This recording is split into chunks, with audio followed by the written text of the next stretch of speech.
Olá, sejam muito bem-vindos. Hoje, a gente vive numa era em que a nossa liberdade não está mais só no papel, sabe? Ela está sendo escrita linha por linha em código de computador. Inteligência artificial, blockchain, criptografia, isso aí não é só a tecnologia, são as novas estruturas de poder. E a grande pergunta que a gente precisa fazer é: essa arquitetura toda está nos libertando ou está construindo a prisão digital mais sofisticada que já existiu?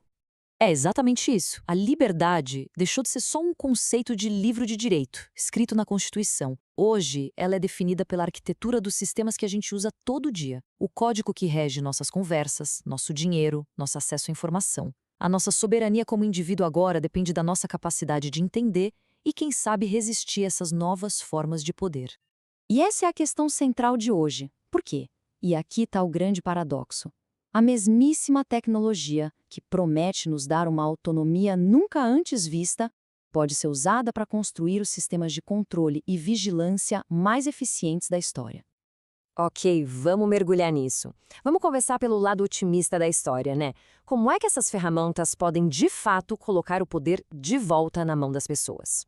A base de muito desse potencial todo é o blockchain. Pensa nele como se fosse um grande livro-caixa digital, que é público e olha que interessante, imutável. Ele não tem um dono, um chefe. Ele pertence a todo mundo que participa da rede.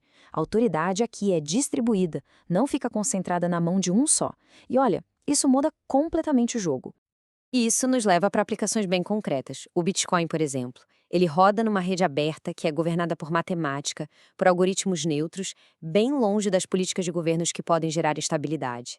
Aí temos os contratos inteligentes, que são acordos que se executam sozinhos, sem precisar de um cartório ou de um juiz. É autonomia financeira e contratual transformada em código.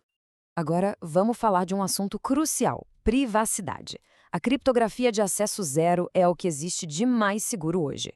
Funciona assim: quando você manda uma mensagem ou guarda um arquivo, a criptografia acontece direto no seu aparelho. A empresa que oferece o serviço, tipo a Proton, por exemplo, ela não tem a chave para decifrar seus dados, ou seja, ela não consegue ler o que está ali, mesmo que um governo obrigue ou que ela mesma queira. E o pulo do gato é exatamente este. A segurança dos seus dados não depende de uma política de privacidade de uma empresa que pode mudar a qualquer hora, ou da boa vontade de um funcionário. Não. Ela depende da impossibilidade matemática de alguém acessar aquilo. É como um cofre que só você tem a chave. Mas, como a gente já adiantou, existe o outro lado da moeda. A mesma tecnologia que promete nos libertar está sendo usada para construir uma estrutura de vigilância global, o que a gente pode chamar de panóptico digital. E esse é o ponto central da nossa discussão. As ferramentas de empoderamento podem ser totalmente invertidas para virar armas de coerção. A inteligência artificial que otimiza uma fábrica também pode ser usada para o monitoramento em massa, prevendo o comportamento das pessoas. E olha, isso aqui não é teoria, não. É a realidade, nua e crua. Saca só esse dado do Brasil. Um levantamento mostrou que mais de 90% das pessoas presas com a ajuda de reconhecimento facial são negras.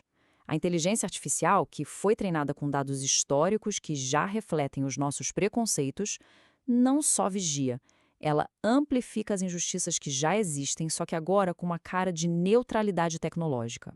E o leque de opções é enorme. Vai desde o capitalismo de vigilância, que coleta todos os nossos dados para prever e influenciar o que a gente faz, até sistemas declarados de controle, como o crédito social da China, que dá pontos ou pune às pessoas com base no comportamento delas. A força bruta nem é mais necessária. A simples ameaça de ser excluído do mundo digital já é o suficiente para controlar. Para a gente deixar essa discussão ainda mais palpável, vamos analisar o futuro do dinheiro com um duelo bem claro. De um lado, o modelo descentralizado do Bitcoin. Do outro, o modelo centralizado das moedas digitais de Banco Central, as CBDCs, como o Drex, que está sendo desenvolvido aqui no Brasil. Então, de um lado, a gente tem uma arquitetura aberta, neutra, sem o chafão. Do outro, uma versão digital da nossa moeda, o real, emitida e controlada diretamente pelo Banco Central. São duas filosofias completamente opostas sobre o que significa poder e controle financeiro. Vamos dar uma olhada nessa tabela, porque ela resume tudo de forma brilhante. A autoridade no Bitcoin vem da rede, do algoritmo. No Drex, vem do Estado. A rastreabilidade no Bitcoin é baixa. No Drex, ela pode ser total, acabando de vez com a privacidade que o dinheiro físico ainda nos dá. E agora vem o ponto mais crítico de todos. O Drex pode ser programável. O que isso quer dizer? Que o governo poderia, em teoria, criar regras de como, quando e onde o seu dinheiro pode ser gasto. É a diferença brutal entre ter a posse do seu dinheiro e ter apenas uma permissão de uso. Certo? Diante desse cenário todo que é complexo e, convenhamos, um pouco assustador, qual é a saída? Bom, a nossa defesa final não é uma nova lei ou um político salvador. É o conhecimento. A nossa soberania digital começa quando a gente entende o que está acontecendo. Essa frase captura a essência da coisa.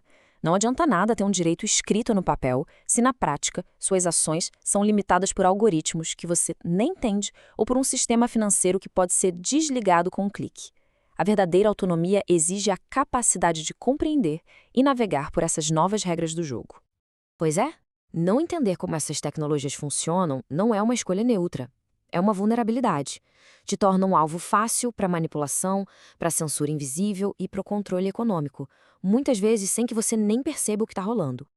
E é aqui que entra uma ideia muito poderosa, a chamada filosofia hacker. E calma, não no sentido criminoso da palavra, mas na sua ideia original.